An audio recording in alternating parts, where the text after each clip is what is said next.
Mubarak musammaa bara wayita ayijiru wallahi wayita biyya jiru marka kiisii kaatee horii eegaar marka kiisii kaatee arras horii deemee arjummaan qaba jedhi faaraadha malee faaraadha. Hayimaanotu illee hin beeku laaqa uma argilaa qaban bolotikaa jedha hayimaan katamaa miila isaan beeku. Wallahi Mubarakii wayita inni ayijiru beekaan mucaa oyitee keessa nafa dhiqatu na hin qabu. Rumde la verdad. Wallahi billahi. Ay abdummaan qaba jedhi gin faarumti auzu billahi saduu waan faaran biraan jiru. Oolama guddaa Mubarakiin otoo gabaa fiddee bar namni takka sirraan bitu natsaadhaanuu widdiidha siin jedhaan natsaanuu widdiidha. Istaayiliin qabu bakka nama dabbara. Mucaa suufatti shaanneeraa galchuu na himta. Amama sanu akka amamaa ni danne amma booda Mubarak. Amamaa yoomaan beeku harumaan qaraane amamaa qorraaf matatti hidhateera. Laal argite sheeka ummanni kun haasaan Giftiin seeraadha akka sappoorti godha. Sheeka sappoorti godha. Ustaaza gara tokkitee kisamaa.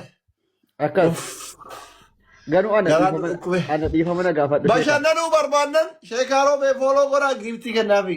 Ani xaqxaq godha goobsan ergatin sappoorti argut. Ani kararra kaaya inni itti guutaa jechuudha. sheeka godda abdusee garuu dhiifama gaafadhu dhugaa dubbachuuf ani yoo si abaare gaarii miti No, gasi buusa, shut up. Simbeeku maal dirqamani? Sheekaaroo bee dhugaa dubbata. Oomati qabu ni jira sheekaaroo bee. Seriously abbaa beetise sine soonfara abaarsa kee kornisa masgiidaa bira hin darre kana na himta godhi yoo barbaadde. Du'aa hiteen beekoon.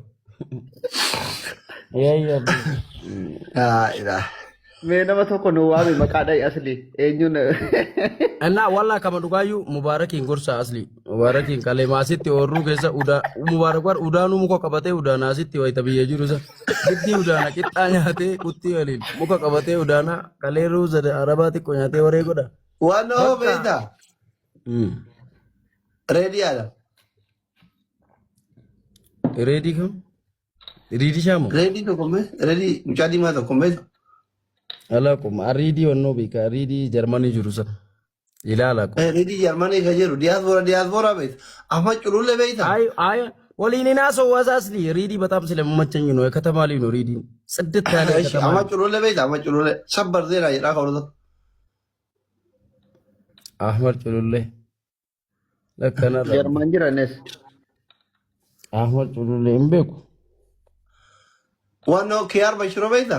Ahmad Culullee hin beeka eebade amma yaadadhe goddanyaa sheekaati Ahmad Culullee. Ahmad Culullee udaan isaatu najjeesu udaanuma isaatu eebade kijibaaba manuma kijibaaba naafiyyuu isa xarre makiina naaziriiti kirkirree duraaniiti isinillee inni as gadi ilaallo እኔ እኮ እንትን ነኝ እንደዚህ ብሎ ማሊ የኔ ማሊ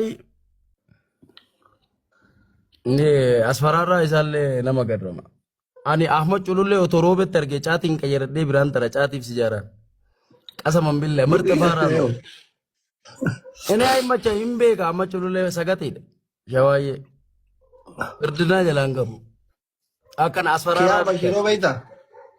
Ahmad Culullee ana dhaheen jiga ana dhahee akkana tiktok irra taa'ee waree godha malee wallahi qaamaan otoo na argee na dhaheen jiga. Kiyaar bashiroo beekta? Kiyaar bashir. Kiyaar Bashir. Beektu kiyaar bashir kan dhiyoo kana Dubaayitti fuudhe tokko? Kiyaar Bashir.